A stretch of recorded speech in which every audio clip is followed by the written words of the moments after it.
Le Fonds du 11 janvier présente Esprit critique, es-tu là ? Une collection de 7 podcasts originaux réalisés par Écran Sonore. Au micro, Alexandre Hérault. Ce qu'on retiendra de cette journée, c'est d'abord la foule immense, unie, parfois émue et parfois joyeusement bruyante. La spontanéité d'une foule anonyme, le peuple de France dans toute sa diversité s'est levé aujourd'hui. Racisme, préjugés, théorie du complot, antisémitisme, éducation aux médias, laïcité. Est-ce qu'il ne faudrait pas qu'on fasse quelque chose ensemble ? 3e épisode, s'éduquer aux images. Avec le bal et Cartooning for Peace. Une image peut-être, pour vous, de cette journée du 11 janvier. Une évidence. Je n'avais jamais manifesté de ma vie. Marie-Stéphane Maradex, déléguée générale de la Fondation Daniel et Nina Carasso. Je me suis rendue, comme ces millions de Français, place de la République, ce 11 janvier, avec certains de mes enfants et mon mari. Et l'image, c'est cette image de cette foule compacte, on ne pouvait pas bouger. Et pourtant, c'était évident que nous devions tous être là, solidaires, bienveillants les uns envers les autres. Ça n'a pas duré très longtemps, mais moi, cette image, c'est qu'à un moment donné, on ne pouvait plus avancer. Il a fallu faire marche arrière pour rentrer au bout de plusieurs heures passées en fraternité et en sororité. Et quand nous avons pris cette décision de rebrousser chemin, le chemin s'est ouvert.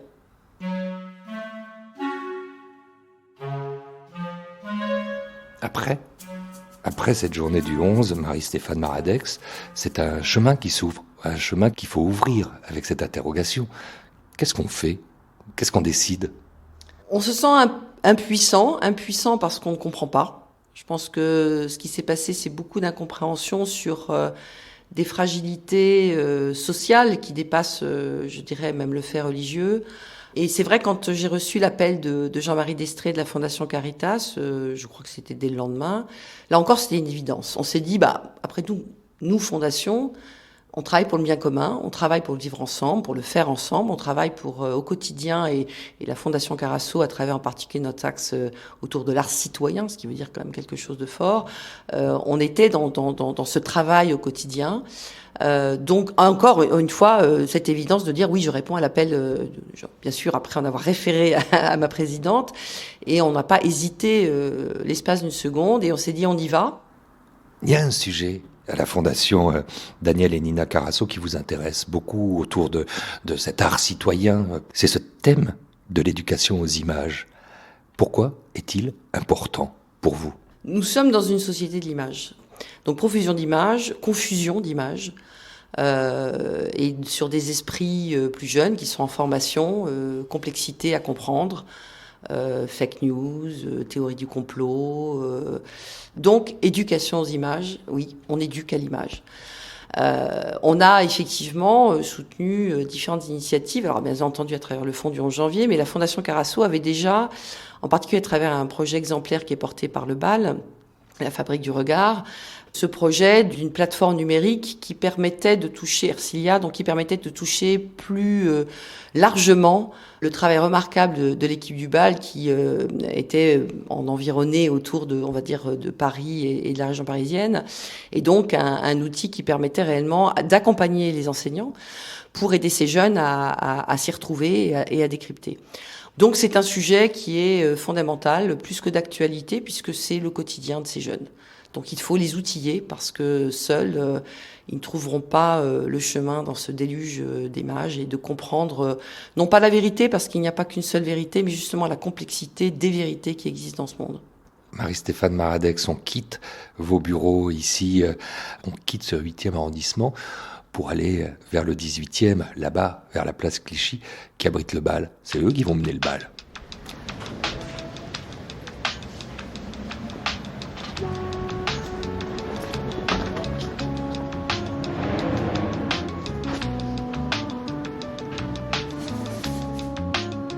Christine Vidal, comment s'appelle ce petit passage ici à 2 pas de la place Clichy dans le 18e arrondissement parisien où vous êtes niché, où vous avez campé, où le bal s'est ouvert ?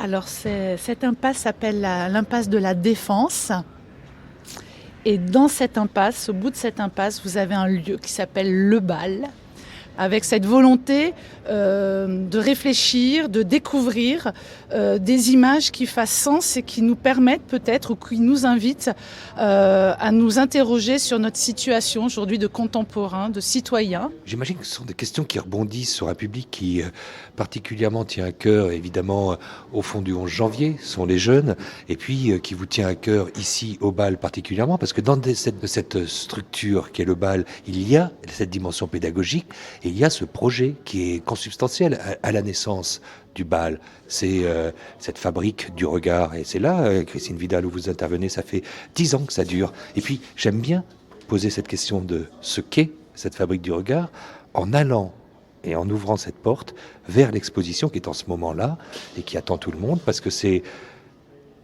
les photos qui vont accueillir le regard des jeunes. C'est par là que tous les projets, il y en a 7 que vous portez pour les éduquer, c'est par là que ça commence. Oui, tout à fait.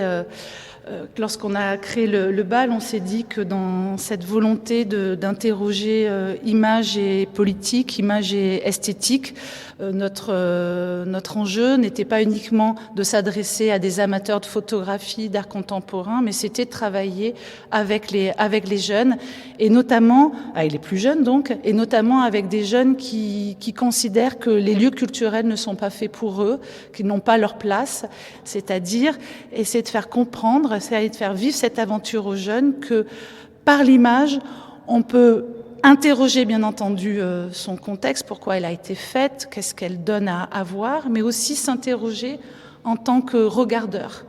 Comprendre l'image, c'est aussi comprendre peut-être notre place dans la société, les enjeux qui sont aussi les nôtres lorsqu'on fait partie d'un groupe classe, un groupe de jeunes, un groupe d'une génération, un groupe dans la société. Et donc les jeunes peuvent découvrir les expositions du bal, mais ça ne s'arrête pas là.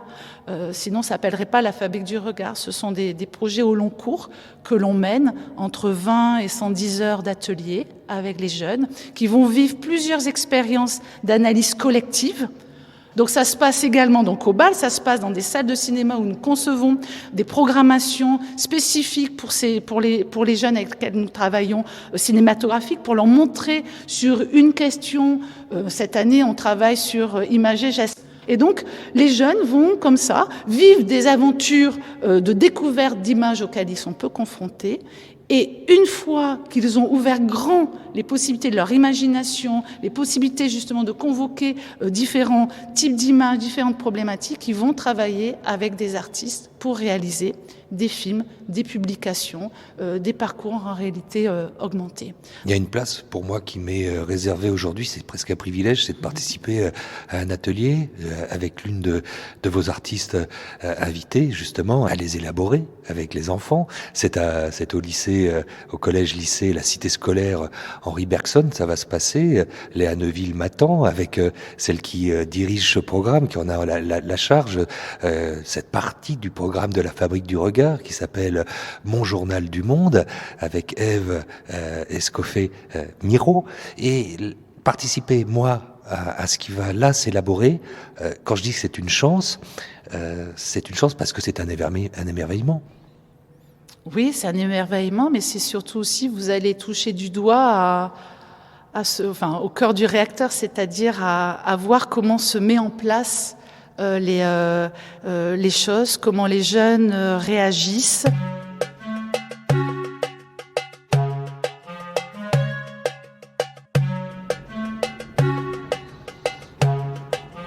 Puisqu'on travaille sur l'image, Fahed, décris-moi ce que tu vois. Une cour, des bancs rouges, des bancs verts, des bancs violets, un réfectoire, des arbres, des tables de baby-foot, un grand bâtiment, des espèces de tables en rang, un sol bleu, des cages de foot, des paniers de basket, des personnes qui passent entre cette cour, cette géante cour.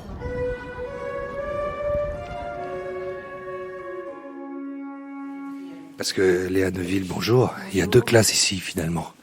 Alors, en ce moment, il y a une classe, c'est la classe de UPE2A, donc c'est une classe de primo-arrivants, d'élèves qui sont étrangers.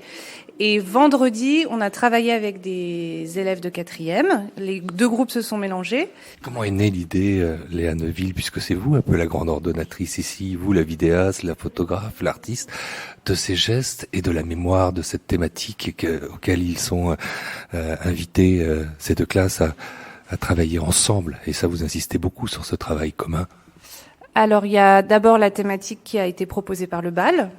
Et il se trouve que moi, je travaille sur la mémoire affective et la mémoire familiale, donc, qui est au cœur de, enfin, les transmissions qui se font des affects familialement.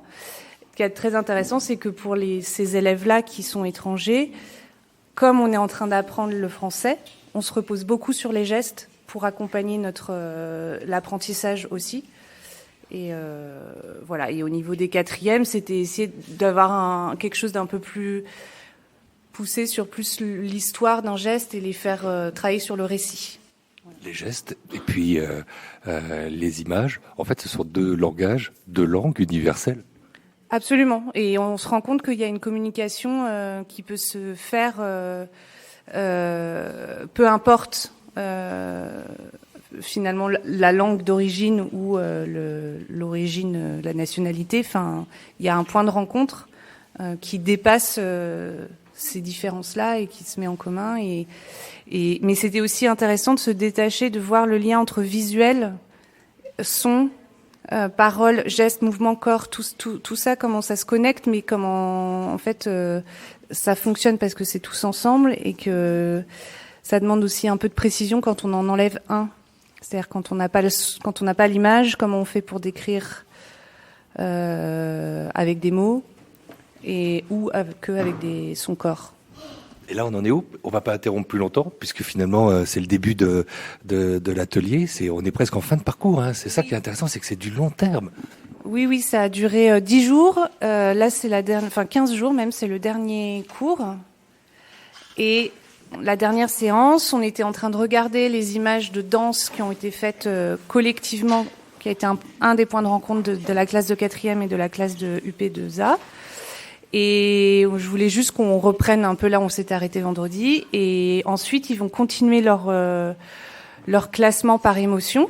Il y a 4 groupes qui se sont occupés d'une émotion et qui doivent répertorier ces images. Voilà, on est dans le moment du classement et du répertoire de tout l'ensemble des créations. On peut être ensemble. On va continuer rapidement de regarder les images de vendredi, puis on passe à la... Et donc vous êtes sur quelle émotion ? La joie. Et donc j'aimerais bien que vous l'écriviez en français. Qu'est-ce qu'on avait dit comme quelle écriture d'autre ? Ouais, Maroc. Ouais, marocain. Et anglais, on avait travaillé sur français, anglais, et après vous pouvez faire arabe, russe, d'accord ? Moi aussi arabe. Et alors vous pouvez soit le faire sur le papier blanc comme ça, Chine. avec de l'encre de Chine, et sinon, comment ça s'appelle ce papier, vous vous souvenez ? Je vous l'ai dit plusieurs fois.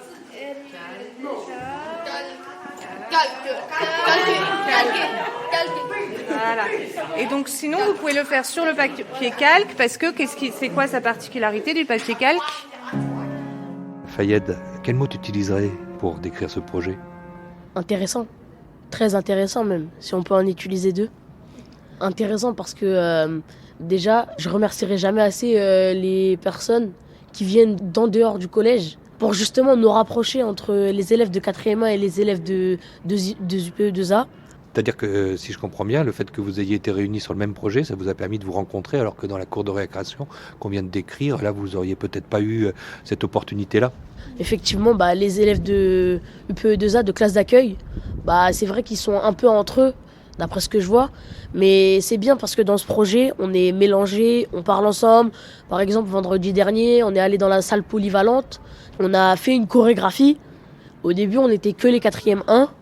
Et puis ils ont intégré dans les groupes des élèves de UPE2A et c'était cool, c'était bien, si on peut dire ce mot.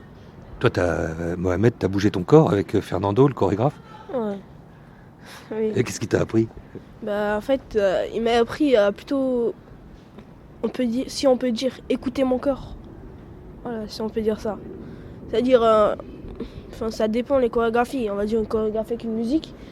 Bah, en fait, nos oreilles, ils entendent la musique.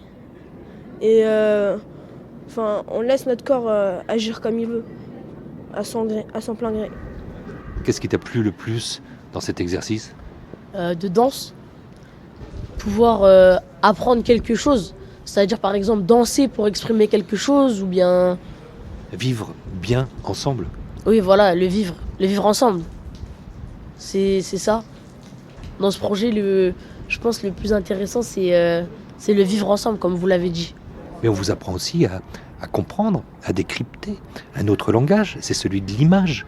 Une image, c'est quelque chose il faut s'éduquer pour essayer de comprendre son utilisation, sa fabrication, sa diffusion. Oui, c'est bien ça. Quand vous parlez d'image, en fait, à travers une image, on peut découvrir plusieurs choses.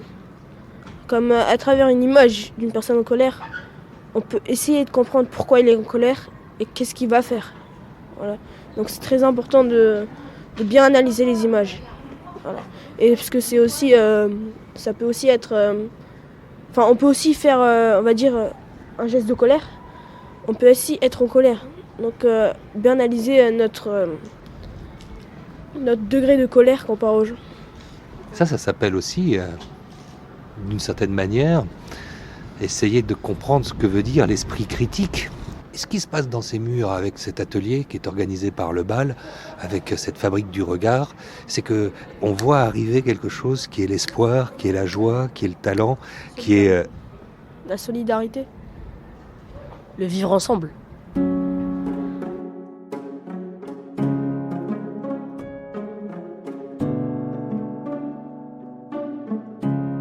J'ai une question piège, Christine Vidal.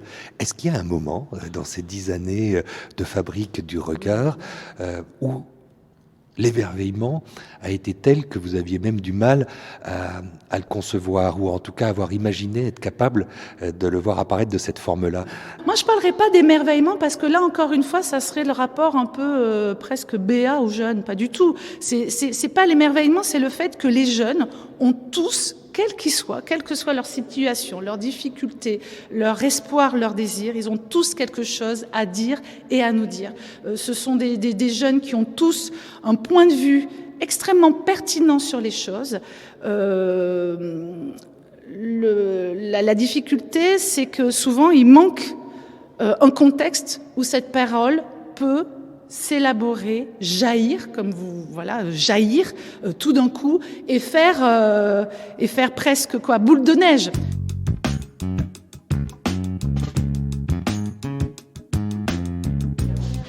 Vous êtes en train de devenir des artistes? Non. Pourquoi non? Je sais pas. C'est pas quelque chose que t'aimerais? Alors, je sais pas.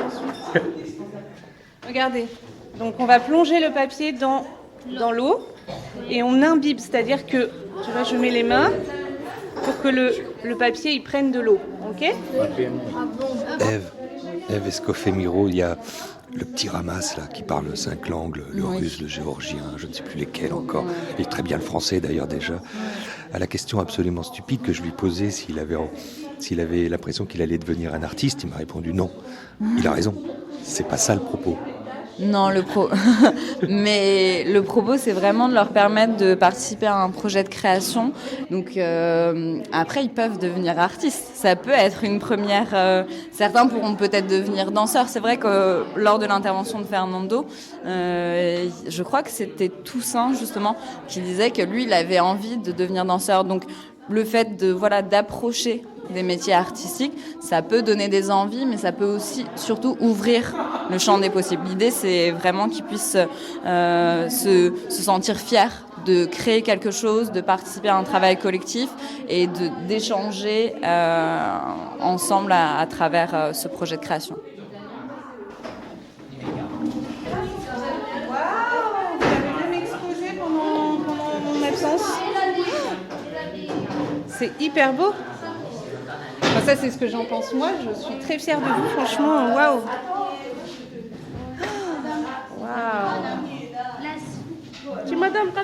On va prendre le temps d'en discuter tous ensemble, parce que je pense que ça vaut le coup de s'arrêter un moment et de regarder ensemble tout ce que vous avez fait. C'est hyper beau, hein. On a vu des choses. Waouh. Aboubacar, c'est pas mal ça. Ouais, c'est très joli. T'es content de toi là. Ouais, merci. De regarder ce que vous avez fait, c'est super, hein.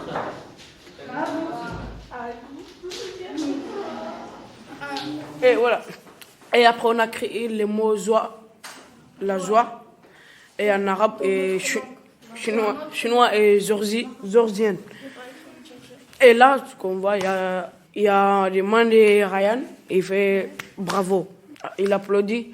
On a fabriqué 3 là-bas. Merci beaucoup. Merci. Voilà, bah écoute, je suis ravie. Merci. Et ce que j'ai essayé de dire, c'est que ce que je trouve très fort, c'est que vous avez chacun, on a fait exactement le même projet quand même. Vous avez tous fait les mêmes étapes. Et est-ce que vous avez fait les mêmes images ? Non. Non. Et alors, il y a plusieurs raisons pour lesquelles vous n'avez pas fait les mêmes images, mais notamment, ce que j'ai essayé de dire là, c'est que vous n'avez pas travaillé sur les mêmes émotions. Non. Parce que et quand il y a la joie, ça veut dire que tu es content. Non. Mais quand tu as la peur, ça veut dire que tu as peur, tu veux pas quoi, tu veux plus voir tes peurs. On a donné des idées si c'est bien ou pas. C'est pour cela qu'on a fait comme ça. On l'a bien représenté. C'est ça qui me plaît le plus. Vous avez réussi à exprimer la peur comme ça ? Ouais, quelque chose comme ça. Parce que là, quand tu as peur, c'est-à-dire tu as quelque chose qui manque en toi. C'est bon ? Ouais. Ouais, c'est bon.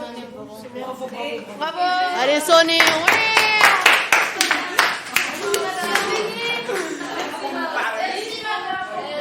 Je vous remercie et je t'aime. C'est très gentil. Nous aussi, on te remercie beaucoup pour tout ce que tu as fait pour nous. En tout cas, moi, je ne savais pas tout ce qui c'était gestes. Moi, je ne savais pas tout. C'est toi qui m'as appris à faire des gestes, tu vois. Alors, en tout cas, je te remercie beaucoup. Au revoir.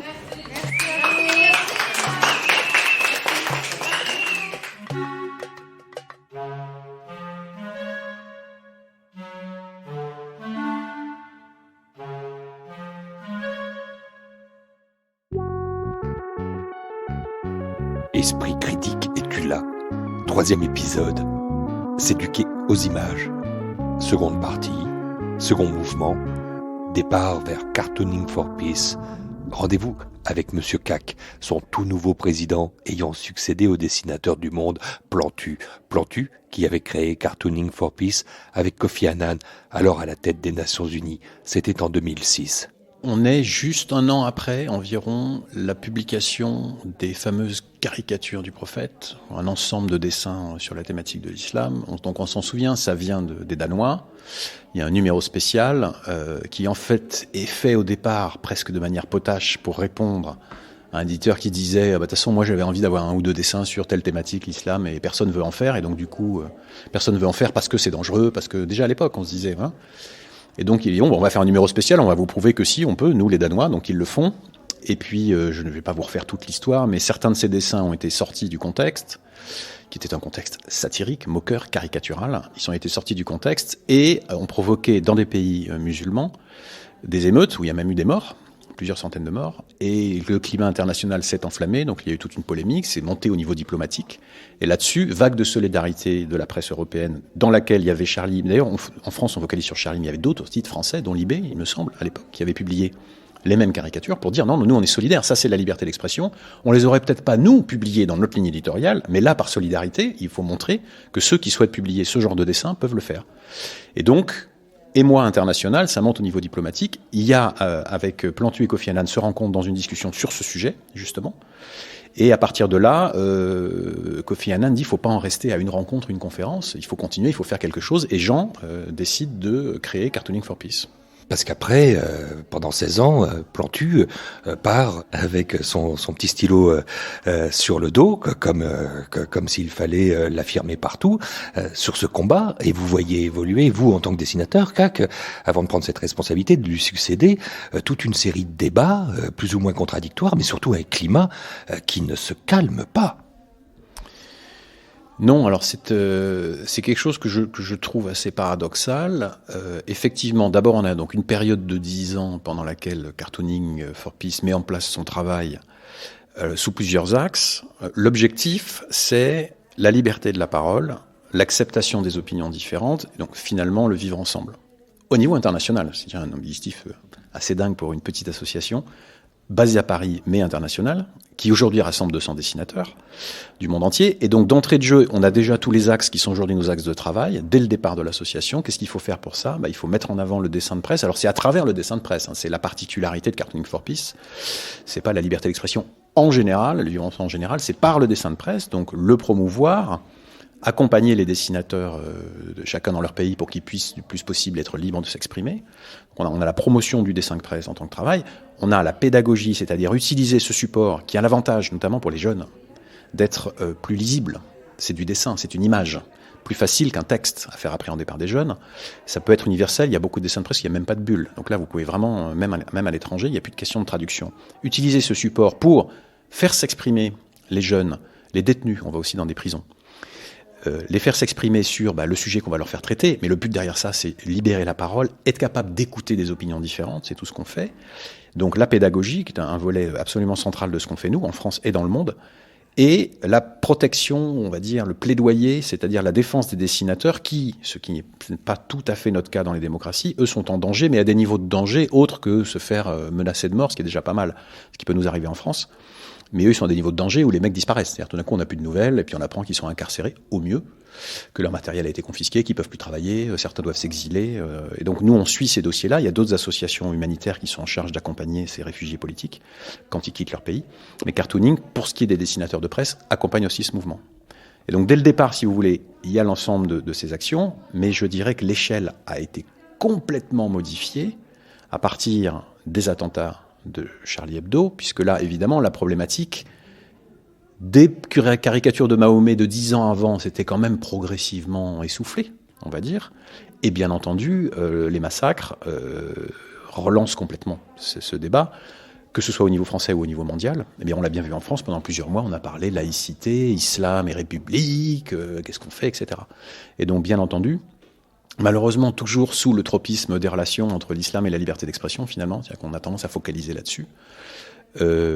Les activités de cartooning se sont démultipliées parce que le nombre de sollicitations a considérablement augmenté, que ce soit des établissements scolaires, que ce soit des lieux de détention, que ce soit de tous les endroits dans le monde où on voulait parler de ces sujets, où vous avez une association de référence pour ce qui est du dessin de presse, qui est Cartooning for Peace, en tout cas au niveau international, qui donc appelait à venir s'exprimer, participer, former des dessinateurs, à faire des ateliers, à intervenir en conférence, etc. Cac, Monsieur le Président, on quitte les locaux du 9e arrondissement pour aller à Auxerre, rejoindre Mikaya, l'un des quelques 200 dessinateurs qui participent à Cartooning for Peace. Vous êtes arrivé à Auxerre, terminus du train. Tous les voyageurs descendent de voiture. Ça peut commencer par Béatrice Flandrin, par un accueil sur un quai de gare. Bonjour. Comment vous allez ? Très bien. Parce que moi j'arrive un peu en retard, mais Mikaya est déjà là. Oui, c'est ça. Il a déjà fait une intervention auprès de 2 classes de seconde bac pro. Et cet après-midi, les CAP. Vous pilotez, Béatrice Flandrin, en tant que CDI, responsable là-bas de ce département un peu essentiel dans ces ateliers. Vous pilotez un projet que vous aimez bien. Oui, c'est un projet qui rentre dans le cadre de l'éducation aux médias et à l'information, donc l'EMI, dans lequel on fait découvrir, parce que c'est vraiment une découverte pour les élèves, le métier de dessinateur de presse et les difficultés du métier de dessinateur de presse. Donc Mikaya est un excellent témoin de ce métier et de cette profession. Et quand vous le dites d'autant plus facilement que ça fait déjà quelques années que vous travaillez avec lui. Oui, c'est la 3e année qu'il revient au lycée. Son intervention est vraiment marquante parce que les élèves qui l'ont vu l'an dernier, quand ils le recroisent dans les couloirs là, viennent le saluer et le suivent souvent après sur les réseaux sociaux et continuent à le suivre. Voilà. On a rendez-vous à la cantine ? C'est ça. on va aller manger. C'était quoi aujourd'hui au menu? Du poisson pané et de la purée. C'était bon? Bof.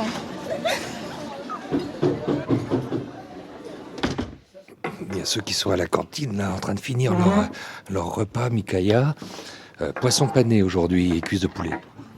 Cuisse de poulet, ça a été cuisse de poulet pour moi. Et vous êtes que de visite ici, hein, qu'on ne se dise. Ah bah, je suis de visite. Oui, comme je suis né en Tunisie, justement, j'ai beaucoup mangé de poisson et très peu de panure, c'était ça. Donc je suis un peu nostalgique du bon poisson. Et puis on est dans la salle où les profs se réunissent pour manger, donc on est en compagnie de 4 professeurs autour de nous. C'est un milieu que vous arrivez aujourd'hui peut-être mieux encore à comprendre, surtout au niveau des enjeux, puisque c'est ça qui vous réunit finalement. Il y a 5 ans de ça, est arrivé une chose qui a changé définitivement le cours du dessin de presse, c'est les attentats de Charlie. Parce que là, des gens sont morts en plein cœur de Paris. Et là, ça a changé un peu la donne sur plein d'aspects. Et entre autres, sur un aspect, c'est qu'à un moment donné, au bout de quelques temps, l'éducation nationale s'est tournée vers Cartooning for Peace en demandant, est-ce qu'il y aurait des dessinateurs qui accepteraient, en plus de leur travail, de venir un petit peu faire de pédagogie avec les élèves, essayer de rentrer en contact avec eux et de discuter. Et on a été un peu de façon empirique là. Et depuis 5 ans, certains dessinateurs acceptent de le faire, dont moi, parce que c'est très important. Et en même temps, c'est passionnant parce qu'on voit qu'il y a une vraie demande et il y a aussi beaucoup de questions. Et effectivement, notre travail est d'essayer un petit peu d'interroger, de voir, de connaître ce qu'ils pensent de tout ça.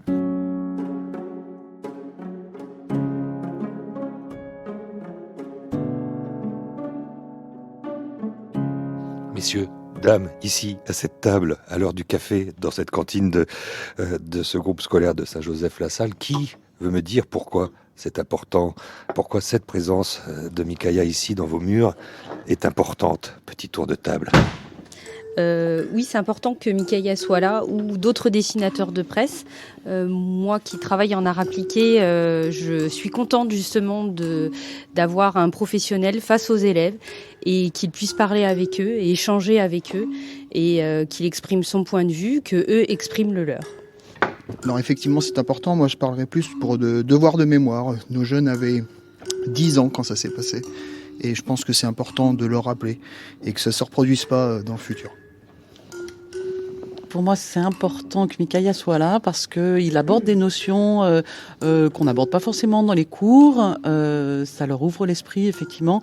Et j'aime bien la façon qu'a Mikaya d'amener les élèves à réfléchir, à avoir un esprit critique sur certaines choses. Alors moi, dans le cadre du cours de français et d'histoire géo, c'est important pour l'éveil des consciences. Et puis que Mikaya revienne, c'est aussi un beau geste de confiance et qu'il aime bien parler. Et il voit dans les yeux des élèves des yeux qui brillent. Et ça fait toujours tout de suite écho quand il parle de citoyenneté, etc. Et c'est exactement ce que nous, on essaye de faire dans nos cours, que ce soit en français ou en histoire géo. Et placer l'humain au centre de tout, peut-être. Exactement. On va où, là, Mikaya? Il y a un autre atelier qui va démarrer, c'est parfait. Et justement, pour rebondir à ce qui a été dit, et j'ai aussi un avantage, c'est que moi, je ne suis pas un professeur, je suis un dessinateur de presse, je n'ai pas d'abord de devoir de réserve. Et moi, ce qui m'intéresse, c'est d'avoir leur opinion, et je réagis en fonction de leur opinion. Je ne suis pas donneur de leçons, je suis juste en train d'essayer de jauger à quel niveau ils sont et de leur rappeler quelques fondamentaux. Donc, on va aller de ce pas continuer ce beau travail et ces rencontres qui sont enrichissantes d'ailleurs pour tout le monde. On y va, on vous suit. Bon, on commence alors? Oui, alors donc dans le cadre du cours de français, l'éducation aux médias, on a commencé à voir les différents circuits de l'information, on va voir différents pans du journalisme et dans la manière de s'informer, il y a aussi le dessin de presse. Et comme depuis 3 ans, j'ai la chance d'avoir un ami qui revient et qui vient à Saint-Joseph-la-Salle, voilà, parce que ça lui plaît et que les élèves sont sympas et sont éveillés. Eh bien, il revient encore cette année pour vous présenter son métier les conditions dans lesquelles il exerce ce métier, et puis parler aussi de Charlie Hebdo, forcément. Il y a 5 ans, vous aviez quel âge ? 10 ans, 11 ans, voilà. Donc aujourd'hui, vous n'avez certainement pas la même perception de ce qui s'est passé il y a 5 ans. Et donc, on va essayer de voir tout ça avec Mickaïa, qui va aussi vous montrer ses talents de dessinateur. Bonjour. Écoutez, voilà, ça me fait vraiment plaisir d'être là. Bon, comme ça vient d'être dit, je suis dessinateur de presse, je m'appelle Mickaïa, et on va passer un petit moment ensemble. Ce qui m'intéresse, franchement, moi je me connais, c'est un peu de mieux vous connaître vous, donc d'échanger. Et je voudrais bien que vous vous sentiez à l'aise. Donc moi je fais pas une interro, je suis pas professeur. Voilà, c'est tout à fait amicalement et je suis là et j'aimerais bien qu'on échange. Voilà. Donc à tout moment vous pouvez poser des questions.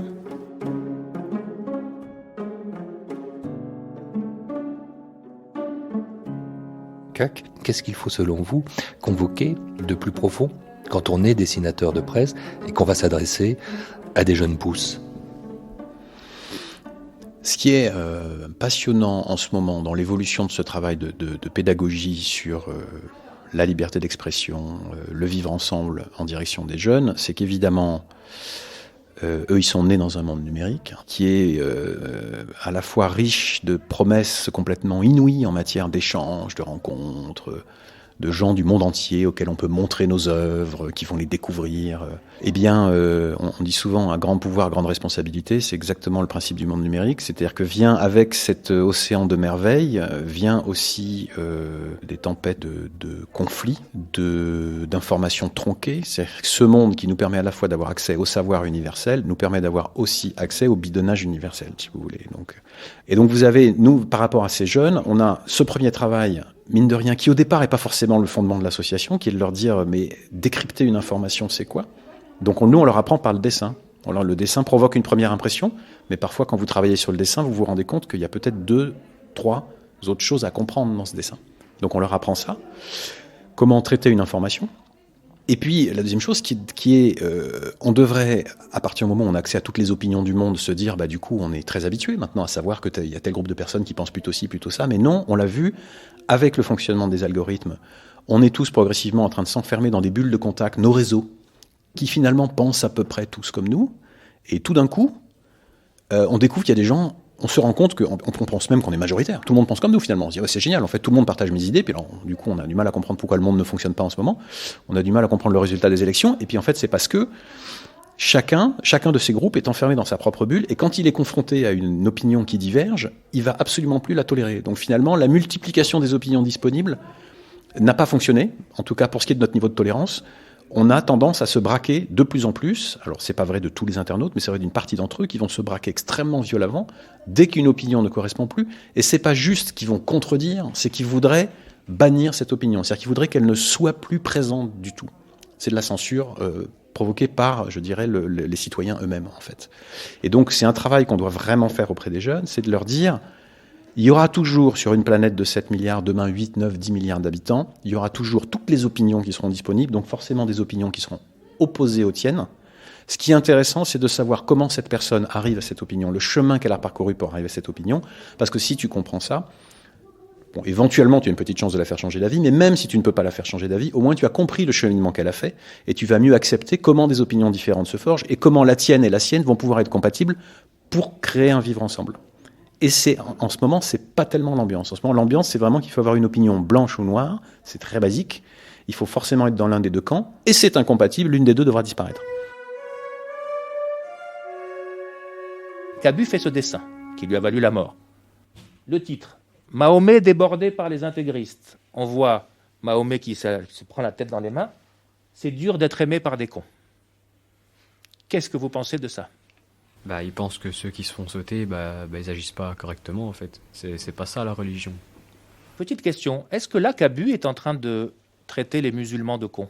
Non, seulement les extrémistes, enfin les intégristes, du coup. Comment on sait que c'est les intégristes, simplement ? Parce que c'est marqué dans le titre. Ben oui. Vous savez le nombre de personnes à qui je montre ça et qui disent « Monsieur, regardez, ils traitent les musulmans de cons ». Ils vont pas jusqu'au bout des choses. C'est juste les islamistes. Eh oui. Si Cabu avait écrit « Mahomet débordé par les musulmans, que c'est dur d'être aimé par des cons », là, par contre, et là, bien sûr, il ne l'a pas fait.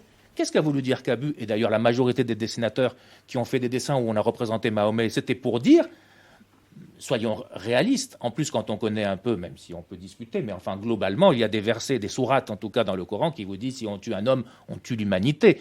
Donc c'est une chose très importante. Là, ce que dit Cabu en réalité, vous imaginez? Il dit mais c'est pas des vrais musulmans qui font ça. Ils se servent de la religion musulmane pour faire des choses qui sont incroyablement horribles. Donc là, il est plutôt en train de rendre hommage justement à qui? Cabu, en traitant les intégristes de cons, il rend hommage à qui? À ceux qui adorent Mahomet, c'est-à-dire aux musulmans. Est-ce que c'est un dessin contre les musulmans? Non. Non, c'est très clair. Hein.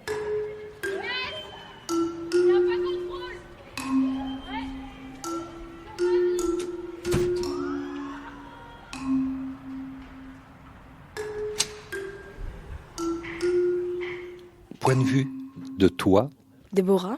Point de vue de toi, Théo, sur cette intervention de Mickaëa là qui est en face de nous. Avoir un dessinateur de presse, alors que les dessins de presse, manifestement, vous avez tous dit à un moment donné quand il a demandé que vous en lisiez pas, enfin que vous les regardiez pas, que c'était pas ça qui était dans vos mains, les journaux, tout ça, c'est plus ça. Ça représentait quoi? C'était beaucoup instructif. Mais instructif, ça veut dire que vous avez appris des choses. Oui, on a appris des choses parce que je pense qu'avec ce qui s'est passé par rapport au dessinateur, par rapport à ses amis, je pense que il aurait pu avoir un autre point de vue et arrêter de dessiner, alors que il s'est combattu, il a lutté contre ça, je pense, et il a quand même continué à poursuivre ses rêves, je pense. Ses rêves, on a l'impression aujourd'hui que ses rêves, c'est cette passion qu'il avait, depuis l'âge de 12 ans, quand il était là-bas en Tunisie, il aimait dessiner. Ses rêves aujourd'hui, on a l'impression que c'est devenu aussi un combat. Oui, parce qu'en rapport avec ce qui se passe dans l'actualité, donc là, les attaques terroristes, de montrer qu'il n'a pas peur de lutter contre l'oppression et qui montre comme ça que lui, en tant que dessinateur, il se laisse pas faire et qu'il est prêt à dessiner, continuer à vivre ses rêves. Et ça peut aider aussi les gens dans la vie quotidienne à ne pas se laisser faire et puis à eux aussi montrer et à dire ce qu'ils ont envie de dire ou penser ce qu'ils ont envie de penser. L'une des choses les plus importantes dans ce combat que vous menez ici aussi un peu, puisqu'on peut utiliser ce mot-là de combat, CAC, question toujours au président de Cartooning for Peace que vous êtes devenu, c'est que l'esprit critique triomphe. Ça, c'est fondamental.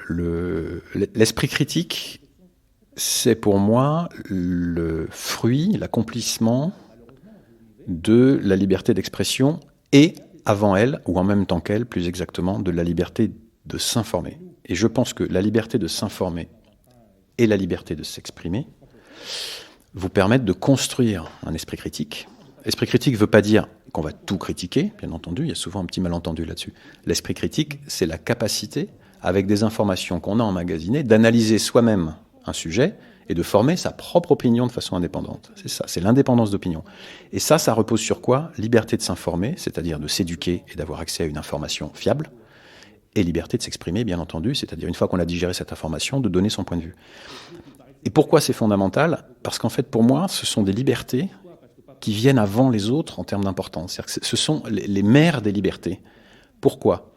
Parce que si vous n'avez pas accès à ça, c'est-à-dire une information qui est fiable, une éducation, accès à l'éducation, l'information et la liberté de vous exprimer, si vous n'avez pas ces libertés-là, toutes les autres sont compromises. Parce que le jour où, en tant que citoyen, vous allez mettre votre bulletin dans une urne, vous allez participer à une décision, vous allez dans une entreprise vous-même participer à des décisions, ou dans votre quartier, si c'est sur la base d'informations qui sont fausses, si c'est sur la base d'un point de vue que vous n'avez qui n'est que partiel, parce qu'en réalité, vous ne connaissez pas le fond de l'affaire, le fond des éléments, etc., toutes les décisions que vous allez prendre qui concernent nos autres libertés, de circuler, de s'aimer, de voyager, de toutes les libertés qu'on peut, de se nourrir sainement, de vivre, toutes les décisions que vous allez prendre sont en fait erronées.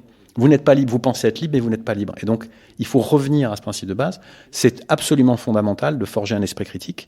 Et le but de travailler sur la liberté d'expression, c'est pas de forger des opinions. Au contraire, c'est d'apprendre aux gens à se forger leurs propres opinions.